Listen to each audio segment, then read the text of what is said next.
Jaya Rama Bhava Kunjabi Hari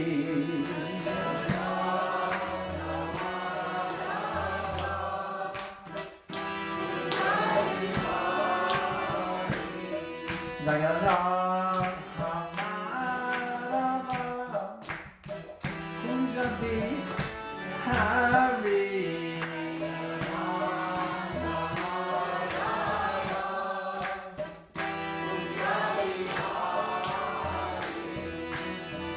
Govinda Ballabha Girivardhari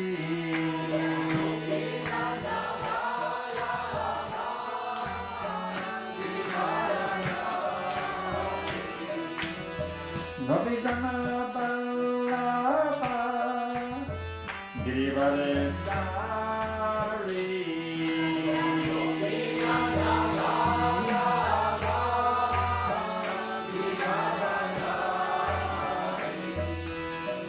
Jasodanandana Jajadanandana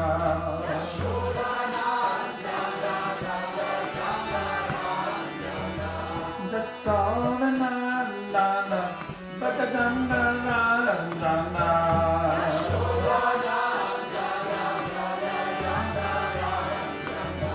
Jamuna Chira Shari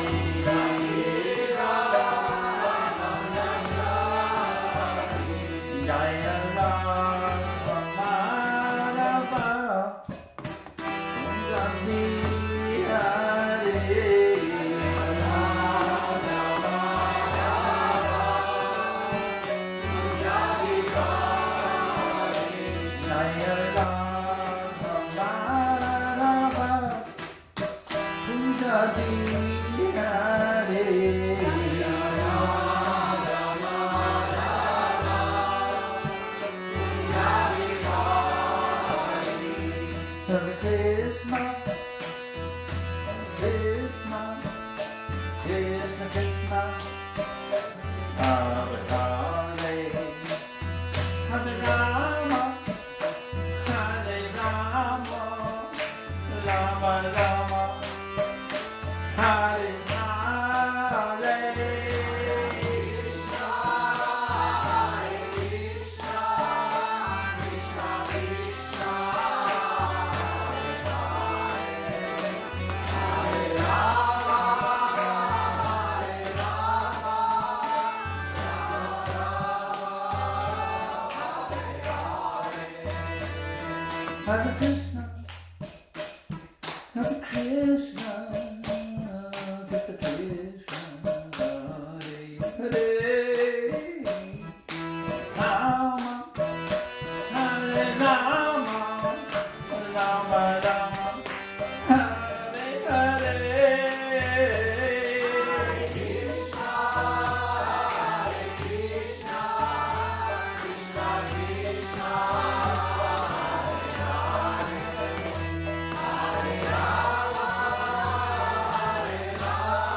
Krishna, Hare Krishna, Krishna Krishna.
there's space here, you men can come sit in here. So much room. We're not impersonalists. We have to stay far apart from each other. And we're scared of each other or something.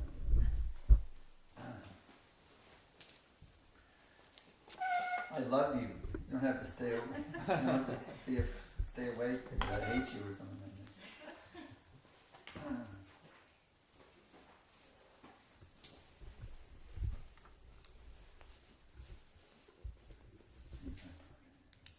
So today we're reading from Srimad Bhagavatam, 3rd canto, chapter number 5, text number 22. Om Namo Bhagavate Vasudevaya. Om Namo Bhagavate Vasudevaya. Om Namo Bhagavate Vasudevaya. Om Namo Bhagavate Vasudevaya. Om Namo Bhagavate Vasudevaya. Om Namo Bhagavate Vasudevaya. Ata Te Bhagavat Leela Yogamaya Uru Brahmhita Vishva Sthiti Udbhava Anta Arata Varnayami Anupurvasha Atate Bhagavan Leela Yogamayor Brahmhita Vishvastit Yudbhavan Tarata Varayam Yanupurvasha Atate Bhagavan Leela Yogamayor Brahmhita Vishvastit Udbhavan Tarata Varayam Yanupurvasha Atate Bhagavan Lila. Atate Bhagavan Lila. Yogamayo Brimhita. Yogamayo Brimhita. Vishvasiti Udbhavan Tarta. Vishvasiti Udbhavan Tarta. Varnayam Yanupurvashaha. Varnayam Purvasha Atate Bhagavan Lila. Atate Bhagavan Leela Yogamayo Brimhita. Yogamayor Brahmhita Vishvasiti Udbhavan Tartha. Vishvastit Yudbhavan Tarata Varnayam Yanupurvasha. Varayam Yanupurvasha. Ladies? Atate Bhagavan Lila. Atate Bhagavan Leela Yogamayor Brimhita. Yogamayor Brahmhita Vishvasitudbhavan Tata. Vishvastit Yudbhavan Tarata Varnayam Yanupurvashaha. Varayam Yanupurvasha. Devi?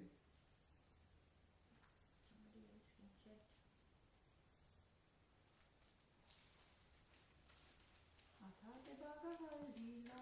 Atate Bhagavan Leela Yogamayor Brahmhita Vishvasitudbhavan Tata. Vishvastit Yudbhavan Tarata Varnayam Yanupurvashaha. Varayam Yanupurvasha. Ata. Therefore, Te unto you, Bhagavat, pertaining to the personality of Godhead, Pertaining to the personality of God. Leela, pastime. Yogamaya, Yogamaya, energy of the Lord. energy of the Lord. Uru, greatly. Greatly, Brahmita, Brahmita, extended by. extended by Vishva, Vishva, of the cosmic world. the cosmic world. Sthiti, Sthiti, maintenance. maintenance, Udbhava, Udbhava, creation. creation, Anta, Anta, dissolution. dissolution, Arata, Artha, purpose. purpose. Varayami, Manayami, I shall describe. I shall describe Anupurvasha, Anubhuvasha, systematically. systematically. Translation and purport by Srila Prabhupada. I shall therefore describe to you the pastimes by which the personality of Godhead extends his transcendental potency to the creation, maintenance, and dissolution of the cosmic world as they occur one after another. Purport. The omnipotent Lord, by his different energies, can perform anything and everything he likes. The creation of the cosmic world is done by his Yogamaya energy. Vandeham Shri Guru Shri Jata Parakamanam Shri Gurun Vaishnavamscha Shri Rupam Sagrajatam Sahagana Vitam Tam Sajivam Sadaitam Savadutam Bradijana Saitam Krishna Chaitanya Devam Shri Radha Krishna Padam Sahagana Lalita Shri Vishakam Vitamscha Namam Vishnu Padaya Krishna Vrestaya Bhutale Srimate Bhakti Vedanta Swaminiti Namine Namaste Sarasvate Deve Gauravani Pracharine Nirvishesha Shunyavadi Pashtam Videshatarine.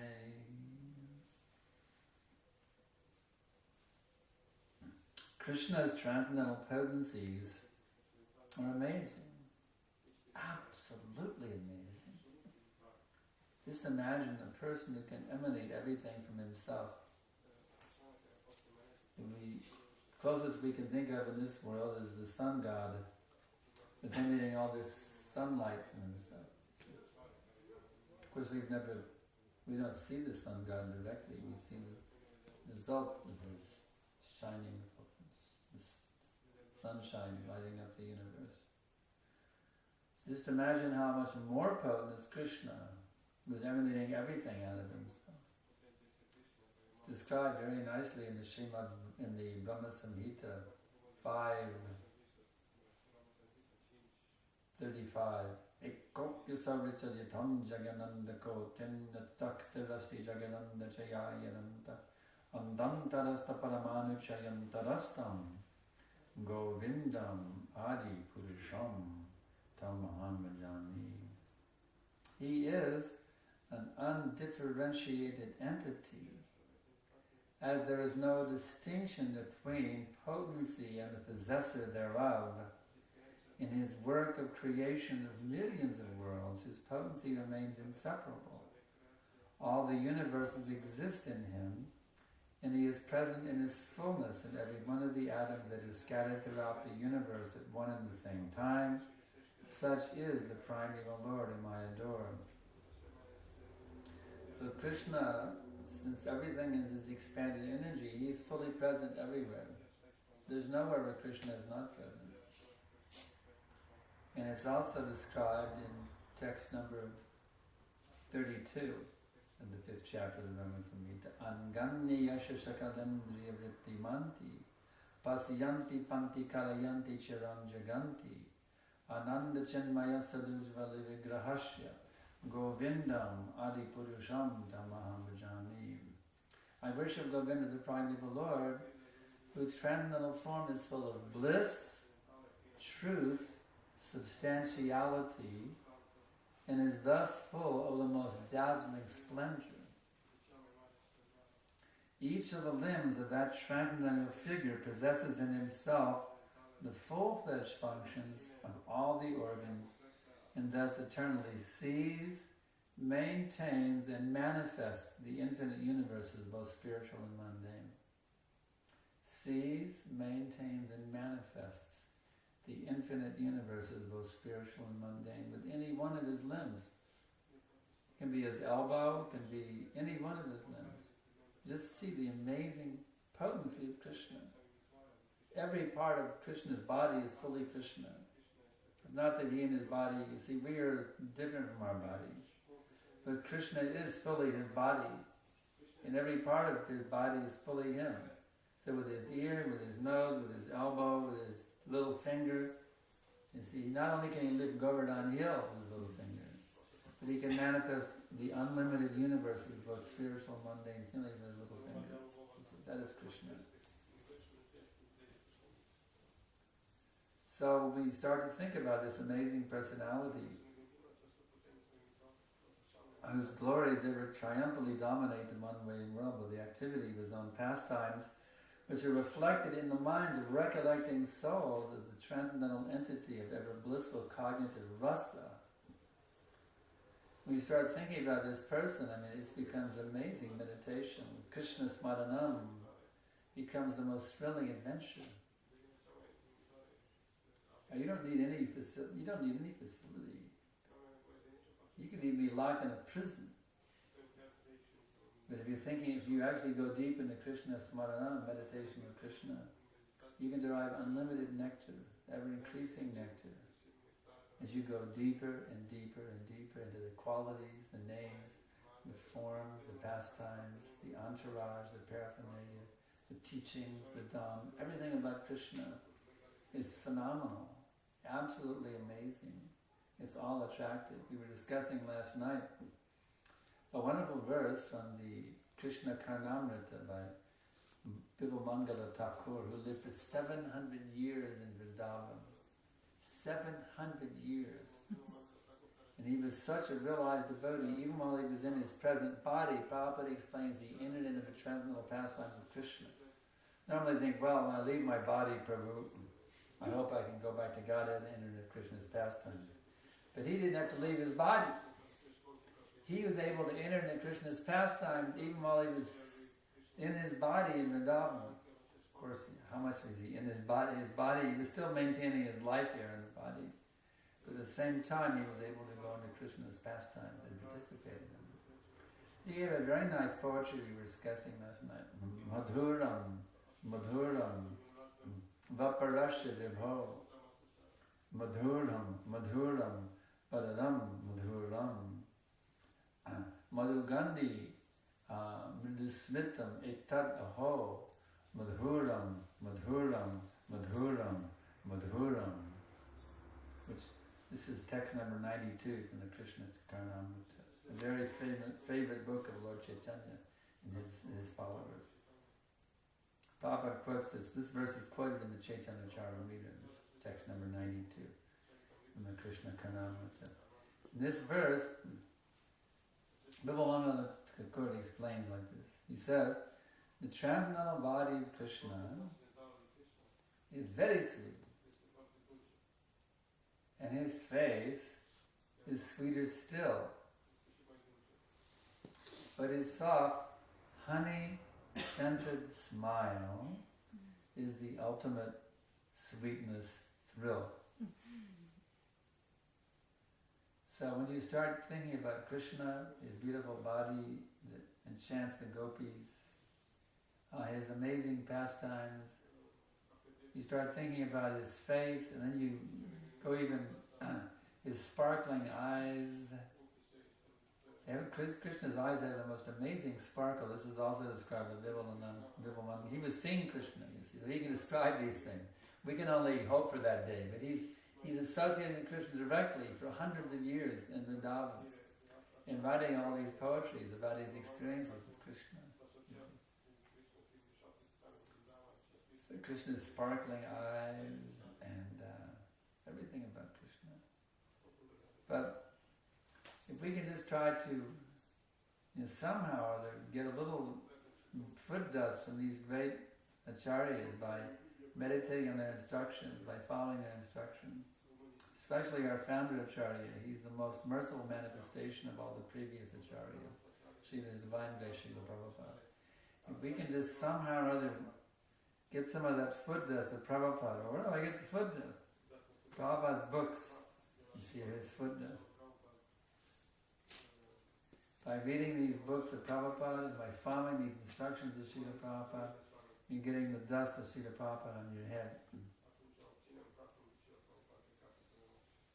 Each purport is an ocean of foot dust from Prabhupada. Every purport. This purport is only 2 sentences, but does that mean it's limited? Do you think Prabhupada's purports are limited? No, every word has unlimited potency because every word is a full manifestation of Krishna's mercy. Every single word of Prabhupada's purports is a full manifestation of Krishna's mercy. The omnipotent Lord, by his different energies, can perform anything and everything he likes. Krishna is not limited in any way. He can do anything that you can conceive of in your wildest imagination, and he can do anything beyond what you can conceive of, even in your wildest imagination. This is Krishna. He can maintain 560 million people in one city. Can you imagine that? What's the largest city in the world right now? It's only, 10 million or something? Who knows the largest city in the planet right now? What is it? 35 million. 35 million. What kind of city is that? In Tokyo. Tokyo? 35 million. 35 million is nothing. Krishna's Dwarka had 560 million people. They weren't like crowded, polluted, living like rats in a cage like in Tokyo. You see. It was sublime atmosphere. They had beautiful palaces. Prabhupada said they had more than 990,000 palaces. If you figure it out, that's about like 600 people per palace in the average. That's doable. There are certainly skyscrapers in Hong Kong that hold 500 or 600 people, Putting 500 or 600 people in a palace, that's not a problem. So Krishna had almost 1 million palaces and 560 million Yadu family members living with him. This is just a little sample of what Krishna can do, with his potency. You see, it's just, can you imagine such a thing? And, there's just so many, the Brahma Vimohana Lila, how he bewildered, even Brahmaji, who created the whole material universe, who was empowered by Krishna, he was completely bewildered by Krishna's potency. Even he could not fathom the potency of Krishna. How Krishna expanded himself. How first of all, Brahmaji thinking, let me check out this so-called incarnation of God. I can't believe that God is really taking the form of a little blue-cowherd boy. So let me check this out. Let me steal all the cows and boys and see what happens. And he found out what happens. Boy, did he find out what happened. Ooh. Krishna manifested himself as every boy and as every calf, and for a whole year in Vraj, it was amazing pastimes going on. The mothers felt this overwhelming increase of affection for their sons, because it actually wasn't their son, it was Krishna himself disguised as their son. And the mother cows were feeling an overwhelming increase of affection because it was not their normal calf, now it was Krishna himself disguised as their calf. Nobody could figure out what was going on. One day the cows were up grazing on Govardhan, on top of Govardhan Hill, and the calves are down at the foot of the hill, you see. And so the cows just go mad with ecstasy, because that's Krishna playing the form of their baby calf. The cows went mad with ecstasy, they went charging down Govardhan Hill. The cowherdsmen couldn't stop them. Normally the cows obey the cowherdsmen, you see. But in that day, they didn't care what in the world the cowherdsmen would do. They were charging down Govardhan. Just imagine this scene, millions of cows charging down Govardhan to go down and affectionately associate with their millions of calves, you see. And of course, but when they got down there, who did the cowherdmen angrily chase the cows down Govardhan? When they got down there, what did they see? Their sons, who were Krishna. So they mellowed out completely as soon as they saw their sons down there. It was Krishna. So just imagine all these, nobody knew what in the world is going on in Vrindavan except Krishna knew, but Balaram also could figure it out. But no one else could figure out that Krishna had disguised himself as all the cows and the boys, you see. So then Krishna revealed to Brahma, you think you can pull a fast one on me? I'll teach you a lesson. He transformed all the boys and calves into 4-armed Vishnu form. And Brahmaji is like completely overwhelmed. Actually, Brahma was in ecstasy. He was crying tears of remorse, bathing Krishna's feet with his tears, but also feeling the greatest ecstasy. How Krishna revealed himself to Brahma was so fortunate that Krishna revealed himself in such a wonderful way.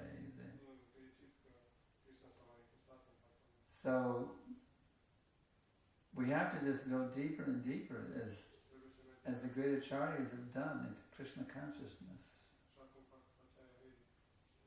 I mean, it's just the name Krishna contains everything. See, well, Brahmaji was fortunate. He was in Raj, he saw Krishna, he had all these amazing pastimes, the pure devotees, Vivamangal. What's my hope? I'm here stuck in Timisoara, working some job,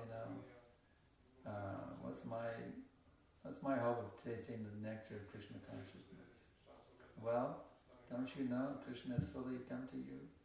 Krishna has come just as he appeared to Vivamangal Thakur, he has appeared to you in the form of his name. Krishna has come to you. Krishna has appeared here in Timisoara for you. Your own personal Krishna has come. You see, you have your own personal Krishna. You can associate with him. It's just a matter of what sort of relationship you're interested in. You're interested in a deep relationship or some kind of a part-time casual relationship with Krishna. Yeah, I chanted my rounds, Prabhu, Hare Krishna, finished. Now I'm getting spaced out of it. Now I can do anything, damn thing I want till I got my rounds done. You see? How serious are you about associating with Krishna? How serious are you to truly relish Krishna's divine Sangha in the form of Nama, which is the most merciful manifestation of the Savior. I was reading in the Krishna Karnamrita how outwardly the heart is very greedy for material sense gratification. This is Bibal Mangator describing himself. He says, outwardly I'm going mad after sense gratification, but inwardly I'm eager for Krishna association. So we have these two pulls, you see. There's the external energy and the internal energy. They're pulling us. It's a tug of war going on between the external and the internal energies. The external energy, externally look at that pretty girl over there, we're being pulled by the material modes in that way, you see. But internally, Krishna. So there's a tug of war going on between the external and internal energy, so which side's going to win, you see.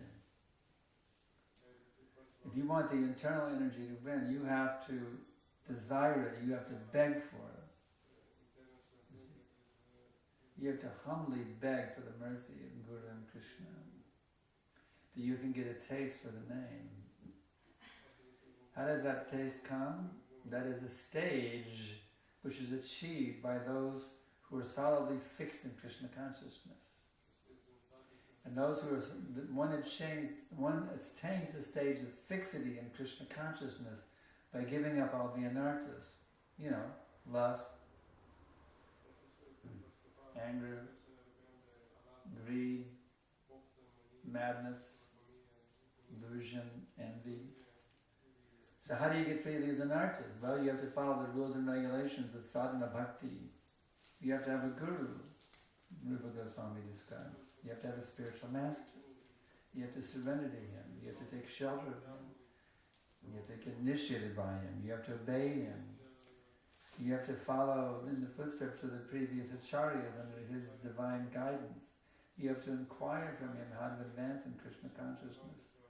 If you will do these activities, which are the first 5 steps on the pathway of spiritual awakening described in chapter 6 of the Nectar of Devotion, how to discharge devotional service. If you will take these 5 things very seriously, then you become solidly fixed in sadhana bhakti. It's called bhajana kriya stage. So of course it's good to associate with devotees. That's where it begins. Actually, before that, you have faith in God, you have faith in the process of spiritual awakening. You seek out those persons who can help you to become awakened, the devotees, you see, and then from there you go to the higher stages, bhajana kriya, anartha nivritti, nishta, and ruchi stage, which then leads to asakti, bhava, and prema. So one has to be serious to actually awaken his dormant Krishna consciousness. What are you more interested in? You more interested in sex life? Are you more interested in money? You more interested in power? You more interested in some temporary prestige in this world? What are you more interested in? You see? Krishna will reciprocate with according to your desire.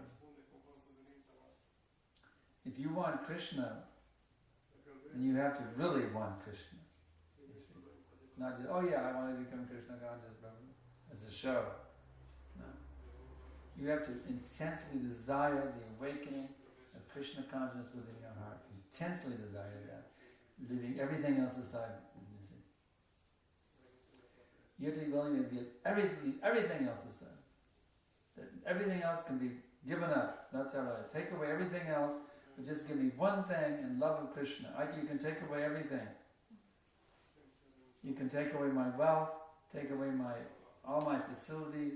You can even make me blind, deaf, and lame. I don't care. Take everything away, but just give me one thing, and that's pure love for Krishna. You see? That is the kind of determination we have to muster if we actually want to taste what is Krishna consciousness fully. You see? Now we're just skimming the surface. Now we're in a very superficial way of experiencing Krishna consciousness. When we read about great personalities, we hear about great personalities like Srila Prabhupada, Bhaktisiddhanta Saraswati Thakur, Bhaktivinoda Thakur. Then we get some inkling of an idea of what it really means to be Krishna conscious. And we have to beg for it, we have to pray for it, because that's the only way we can really be satisfied. There is nothing besides Krishna consciousness which can satisfy you. Do you understand? There is nothing but Krishna consciousness that can satisfy the self. And nothing else can satisfy. Any other satisfaction is pseudo-satisfaction, superficial. It doesn't touch the soul. You see, I may gratify my senses, but it's not me. You see? It's not me. I'm not these senses. So what good is gratifying my senses ultimately? If it doesn't touch the soul, what good is it? It's Shama-ive kevalam, useless waste of time. Therefore, a devotee only gratifies the senses according to what he needs to keep the body healthy and fit. He doesn't overindulge his senses because he knows that overindulgence of the senses is poison. It kills me. It's like drinking poison. Overindulgence in sense gratification is simply drinking poison. We sometimes do it, we get carried away, and then we have to suffer. But suffering is Krishna's mercy, kicking us in the face for overindulging our senses. You see? I may overeat, and then I get sick. That's Krishna's mercy. Then I got sick. Teach me a lesson. Stop overindulging my senses. You see?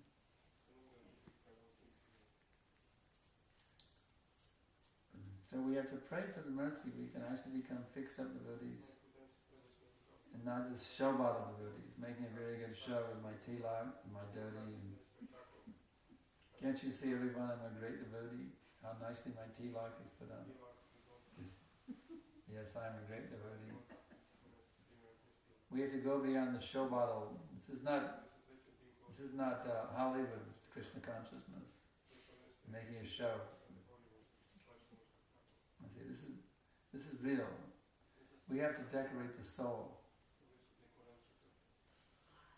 Actually, Prabhupada explained that by decorating, if you said you decorate the deities very nicely, then your soul becomes decorated. We always heard, cleaning the temple is cleaning your heart, but I just heard a recording that Prabhupada said decorating the deities is decorating your heart. So it's really nice, you can clean the temple, cleans the heart, and decorating the deities is decorating the heart, Prabhupada says. It's very, very nice. You can decorate your heart. It's like a soldier who's decorated, has all the ribbons. He fought in many, many battles. He's a decorated soldier, you see. A hero of many great battles, you see. He has many rows of ribbons going. These generals, they have rows going all the way up to their shoulder, you see. So we want to become decorated with the qualities, sadhu bhushanam, you see, the qualities of Vaishnava. There are 26 qualities, you see. You should have 26 rows of ribbons decorated with all these qualities of Vaishnava. We want to develop these qualities because anything else is useless. So what if you have a big title, PhD plow driver, you see. We don't care for these titles, PhD, MD, this title, that doctor. This title, that title, President, Prime Minister. What is the use of all these titles? We've all had these titles. Even we held the title of Brahmaji. That Prabhupada explains our first birth in the material world as Brahma. You were Lord Brahma, Prabhu. Did you know that? You remember? You were Lord Brahma, Lord of the whole material universe, but you weren't a Krishna conscious Lord Brahma. That's why you're down here now in Timisoara. You were actually Lord Brahma. The whole universe was under your order and direction. You also, you were Lord Brahma, you see. But we thought we weren't satisfied, so we said, let me try being Indra. Right? Then we didn't like being Indra, and we came all the way down to become Indra Gopa Germans, you see.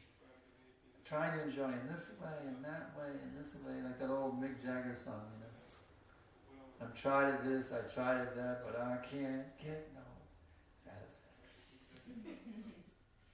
We tried so many ways to be happy, and every time we were unsatisfied, it was a failure, we were miserable, we were bewildered, we were confused, we were deluded, we were depressed, we were downtrodden, just distraught, so many negative things we were feeling that we just couldn't stand it.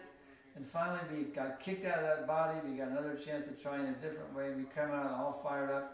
As a little baby, all fired up, now I'm going to enjoy in this way, but again it's a failure. Little babies are all fired up, yeah, I'm going to enjoy now, comes out all, Google-eyed and grooving and everything's all excited about every sight and every sound. Even we see the dogs are like that too. I saw some dogs yesterday coming back from the preaching program. There were some dogs inside a fence and they were sticking their nose out through the thing in the fence and looking at the world out there, outside of the fence, all excited. What's out there on the other side of the fence? All excited, sticking his head out, all like fired up, you see. So we think we can enjoy. We come out, we think we can enjoy, yeah, we really do. Yeah, I enjoy, yeah, I'm finally going to enjoy. I got a job, I got money, I got a girlfriend, I got a boyfriend, I got a title, I got this, I'm going to enjoy now, I'm going to enjoy it, but then it was all a facade, it was an illusion. Actually, the bottom line is I'm miserable. I'm stuck here in a body that's getting old, that's rotting and dying. You see, stuck. And sometimes it's so bad, you see, like these big politicians who engage in all kinds of sinful activities to get their positions. sometimes when death comes, they know, somehow they know within that they're really going to catch hell for all the hell they inflicted on others to get their posts and keep their posts. And they know they're really going to become in a horrible position after they leave their body. So they go into a coma. And they stay in a coma for a long time because they don't want to leave their body. They know deep down within they're going to suffer like anything. And after they leave their bodies, they go into a coma because they hold, Prabhupada explains this in the Bhagavatam purport, but they hold on to that body because they know it's going to be much worse after they leave. So they hold on to it, they stay in a coma for a long time before they die. Big politicians sometimes. So, we have to wise up. We have to become intelligent. We have to realize there's no happiness that we can ever have anywhere, even in the heavenly planets, Svargaloka or Brahmaloka. There's no happiness here. My only happiness is to fully surrender to my spiritual master and Krishna. It's the only way I can be happy. So we have a few minutes left. Are there any questions? Yes. What can you do if you still have hopes for happiness here? What can you do if you still have hope for happiness? What, happiness in the material world? Yeah. I'm still thinking I can enjoy the material world, even though I know better. I've been told it and I accept it. There's no happiness here, but I'm still thinking I can enjoy the material world. What can I do to get out of this illusion? Well, you can pray like Kunti Devi did. You see, Vipadarsham titashaspatatatatta jagadgaro bhavanandashanam yashad apana bhavadarshanam. My dear Krishna, please put me into all varieties of miserable situations. You see, please give me the stress as much as possible, because now I'm deluded by the idea you can enjoy, so please give me the stress, Krishna. Give me so much distress that I will be able to do nothing except desperately take shelter of you, because then I know I will become free from birth and death.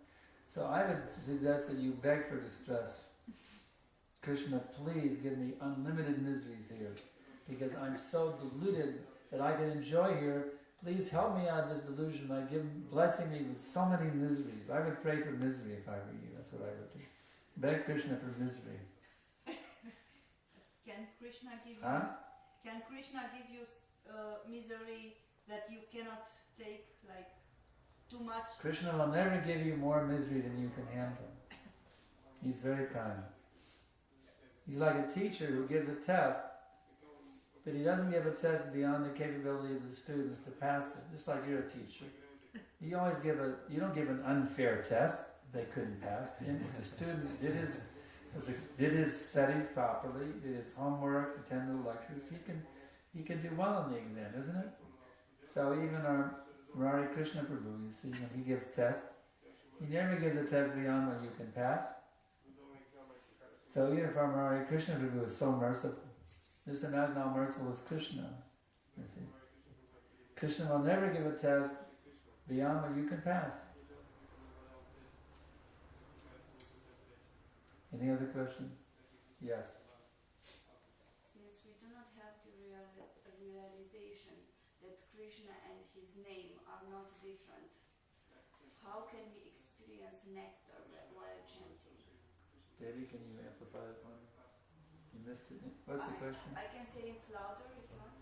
So we do not have the realization that Krishna and his name are not different.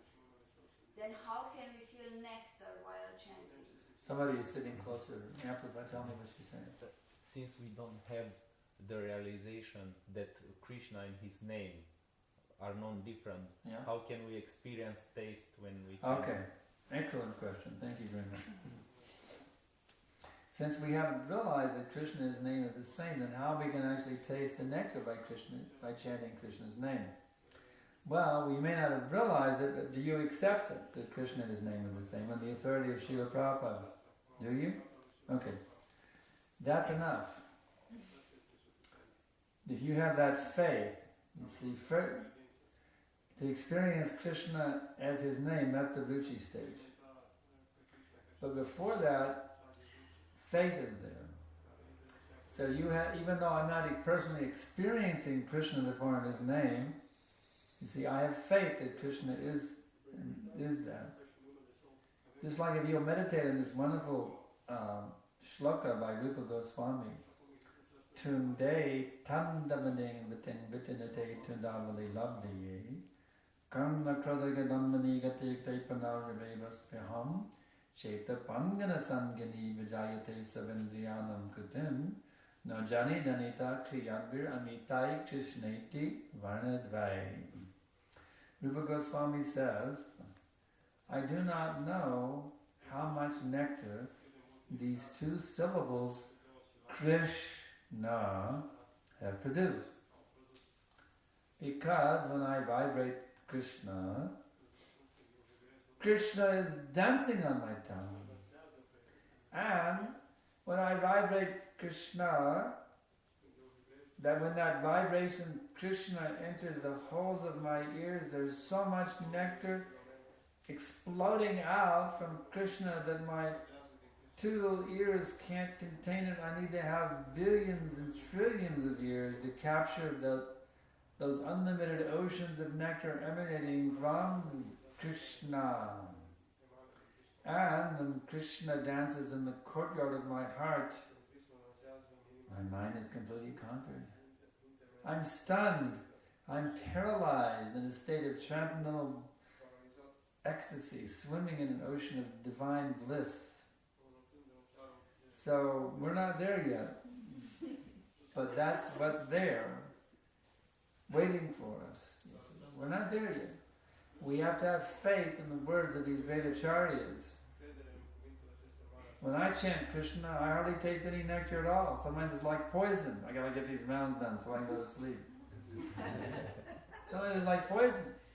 I take it like poison. I gotta get these rounds done. You see, it's in our neophyte stage. You see, but as we advance in Krishna consciousness, you can go so deep into the name that the name would be everything for you. I mean, you could be so deeply absorbed in the name you wouldn't even notice when you left your body, the time of death, you wouldn't even notice it. You just keep on going. Hare Krishna, Krishna Krishna, Hare Hare, Hare Rama, Rama Rama, Hare Hare. So we just have to have faith in it and dutifully chant 16 rounds every day. We have to follow the instructions of Rupa Goswami. Take shelter of the Guru, get initiated, obey his instructions, follow in the footsteps of the previous acharyas in his direction, inquire from him, be prepared to give up anything material that you would not like to give up, or accept them you would not like to accept. That's the sixth principle. The seventh principle is to reside in a holy place like Vrindavan or Dwarka or Mayapur, or make your home or your like a Vrindavan atmosphere. That's the seventh item. The eighth item is to accept only what is necessary. Deal with the material only so far as is necessary to advance in Krishna consciousness. You have to earn a living, but you're not going to go to some soccer game, you see. Maybe the stupid books you might do, but you deal with the material only insofar as is necessary and not beyond that. That's the next item. That's the eighth item. And then the ninth item is you have to observe Ekadashi. You should not take grains or beans on Ekadashi. And the 10th item is you worship the tulsi or the banyan tree. Described in the scriptures. So, and then of course there's more items there, but those are the first 10 things. If you will take these 10 items very seriously, you see, shelter of Guru, initiation, obey Guru, follow the footsteps of previous acharyas, inquire from Guru, accept, give up whatever is not necessary, accept what you may not want to accept in this way. if you'll take these items very seriously, then you will be granted access by Krishna, by Lord Chaitanya, to that holy abode called the realm, the dimension Nama, the Nama dimension, where the name becomes fully manifest within your heart. You see, can't jump to it prematurely. You have to earn your right to enter into that dimension where you experience Krishna directly in the form of His name. You have to work for it. You have to strive for it diligently by executing the rules and regulations of Bhakti Yoga very patiently, determinedly, and with great enthusiasm, year after year, decade after decade. You have to just work really hard, just like you would work hard to get a college degree. This is the ultimate college degree, Krishna. Where you actually experience Krishna directly in His name. You see. Then who needs to go back to Godhead? I'm already with Krishna, you see. A pure devotee doesn't even desire to go back to Godhead. He only desires to associate with Krishna. He only desires to associate with Krishna, and he does it simply by saying Krishna. So this Hare Krishna mantra will take us there. Right now, it's in the neophyte stage we chant it. But this chanting is enchanting. If you will go on chanting, you will gradually become more and more enchanted by the name, and as you become more and more enchanted by the name, you become less and less and less and less enchanted by Maya Devi. You understand? So you have to just go on chanting, as Prabhupada told my godbrother Tejas one time. Prabhupada said it in a very intoxicating way, Tejas explained. He verbalized how Prabhupada said it, like in a very intoxicating way. Prabhupada said, just go on chanting, just go on chanting, just go on chanting, and all of your problems will be solved. So that's a fact. We have to take this chanting as our most serious business. We have to become perfect chanters of the name. Krishna, Krishna, Krishna, Krishna. Hare Krishna, Hare Krishna, Krishna, Krishna, Hare Hare. Hare Rama, Hare Rama, Rama Rama, Hare Hare. Someone could say, well, why don't you just chant Krishna? Why don't you chant the Maha Mantra? Can't you just chant Krishna, Krishna, Krishna, Krishna? Well, you could, but it's not as potent. Because you're leaving out Radharani. You see? You just said Krishna, Krishna, Krishna. Where's Radharani? Oh, I don't need Radharani. I'm very advanced. I was just in Krishna's name. Forget it. Krishna says, who are you? You're coming to me without approaching Radharani? Get out of here. I don't know you. You see? You see? Ye me bhakta jana prata na me bhakta chay jana mad bhakta namsha ye bhaktas te me bhakta tamamata. Krishna says to Arjuna, if you are my devotee, you're not my devotee. But if you're the devotee of my devotee, then you are my devotee. So Hare Krishna mantra means I'm the devotee of the devotee, you see. I am the devotee of Radharani, and I'm a devotee of Prabhupada also. A devotee of my Diksha Guru, because they ordered me to chant Hare Krishna. Therefore I'm showing Krishna, I'm a devotee of the devotee. Gopi Bhartu Pada Kamali are Dasa, Dasa, and Dasa. When you chant Hare Krishna, you are showing that I'm the Dasa, and Dasa, and Dasa, and Dasa, and Dasa, and Dasa. You see, and Krishna says, oh, you're the Dasa, and Dasa, and Dasa, therefore you're my devotee. You see. So don't just go Krishna, Krishna, Krishna. I don't need anything. Just need Krishna, Krishna, Krishna, Krishna, Krishna. I don't need rules and regulations. I'm just going to relish the bhav, Prabhu. Krishna, Krishna, Krishna. You're a sahaja. Get out of here. Krishna doesn't accept you. You see. You have to follow the prescribed system given by Rupa Goswami. Actually, Lord Chaitanya instructed Rupa Goswami. Rupa Goswami has put it in the form of the nectar, the Bhakti Rasamrita Sindhu. Prabhupada has summarized it as the nectar devotion. So if you will follow the nectar devotion, it's directly following the instruction of Sri Chaitanya Mahaprabhu of how you can become fully awakened in Krishna consciousness. So a bit over time, and the schedule is rolling on. So we'll stop here, and we thank you all very much for participating in this Hare Krishna movement, this glorious Hare Krishna movement. Srila Prabhupada ki jai, ISKCON ki jai. Shri Sankarshan Prabhu ki Jai. jai.